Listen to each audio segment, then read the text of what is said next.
잠깐 휴식기를 요구했으나 근로관계 종료를 통보? 근로계약의 합의해지란 당사자가 이미 체결한 근로계약의 효력을 장래에 향하여 소멸시킬 것을 내용으로 하는 새로운 계약입니다.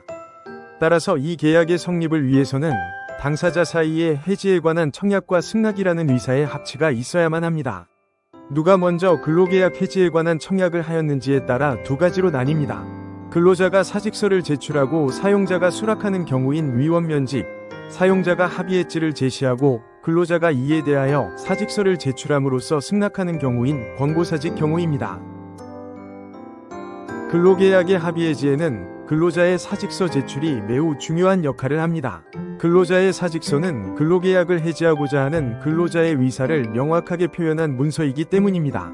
다만 근로 현장에서는 사직서와 같은 명확한 의사표시 없이 당사자 간 묵시적인 언동으로서 근로관계가 종료되는 일도 빈번한 바, 당사자 간 이를 해고로 볼 것인지 아니면 합의해지로 볼 것인지를 둘러싼 분쟁이 발생하는 경우도 많습니다. 법률행위의 요소인 의사표시는 원칙적으로 특정한 방법을 요하지 않습니다. 따라서 명시적 의사표시가 없더라도 당사자의 행동이나 태도 등 여러 재반 사정을 종합하여 해고 또는 합의해지 여부를 판단할 수 있습니다.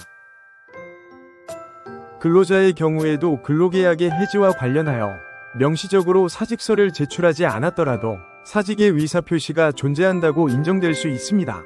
근로관계 종료가 다투어지는 시점 이전에 존재하는 사직의 의사표시, 동료 직원들과의 작별 인사, 개인 물품의 정리 및 반납, 출근 거부, 해고의 부당성을 다투는 항의 내지 이의 제기의 부존재, 퇴직금이나 전별금, 감사패 등의 이의 없는 수령, 다른 직장의 취업 등이 존재한다면 사직의 의사표시로 인정될 수 있습니다.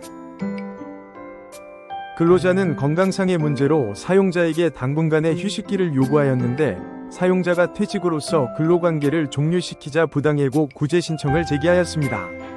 이에 노동위원회는 재반 사정에 의하면 근로관계의 묵시적 합의해지로 볼 수 있으므로 해고가 존재하지 않는다고 판정한 사례가 있었습니다. 해당 사안은 당사자 간 명확한 해고 및 사직의 의사표시가 존재하지 않아 해고의 존부가 주요 쟁점이 되었습니다.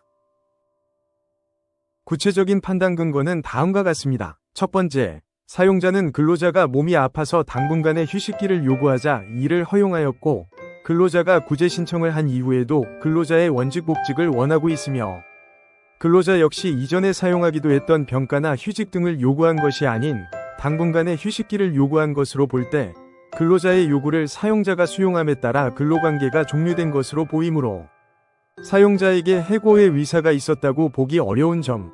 두 번째, 근로자는 5월 3일 이후 퇴직으로 행정처리 되도록 전달해 놓겠습니다. 라는 대표이사의 카카오톡 메시지에도 별다른 이의 제기를 하지 않았고 대표이사가 당시 근로자에게 건강이 회복되면 어떤 형태로든 복귀할 수 있도록 하겠다는 취지로 얘기한 사항까지 고려하면 최소한 근로관계 종료에 대한 묵시적인 합의는 있었던 것으로 보이는 점. 세 번째, 신문에 의해서 근로자가 당시 고용노동청 조사에서 퇴사 후 치료 중에 파트타임으로 일하기를 원한다고 진술하였다는 사용자의 진술에 대하여 근로자는 별도의 반박을 하지 않았는데 이러한 진술은 사용자에 의해 해고됐을 때가 아니라 근로관계를 합의해지했을 때 보일 수 있는 근로자의 태도라는 점. 일반적으로 근로관계가 사용자의 일방적인 의사에 의하여 종료되었다는 사정은 이를 주장하는 자에게 입증 책임이 있는 바, 근로자가 위원회에 제출한 서명과 자료에 의하면 근로관계가 해고에 의하여 종료되었다는 것에 대한 충분한 입증이 되었다고 볼 수 없는 점 등을 종합하면 사용자의 일방적 해고가 있었다고 볼 수 없음.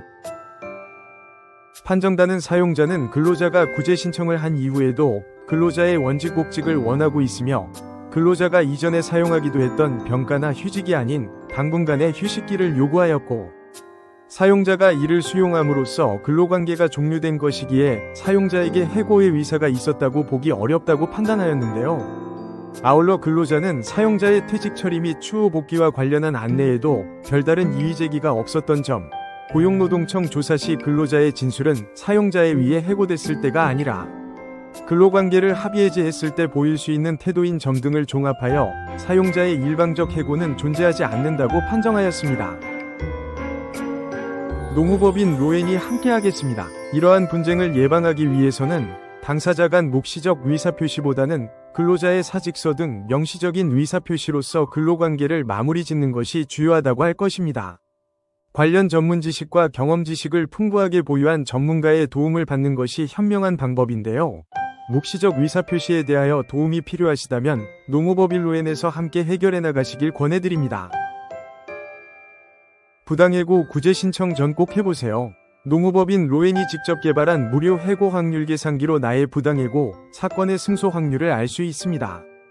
자세한 방법은 해고 확률 계산기 사이트 파시블러에서 확인하시기 바랍니다.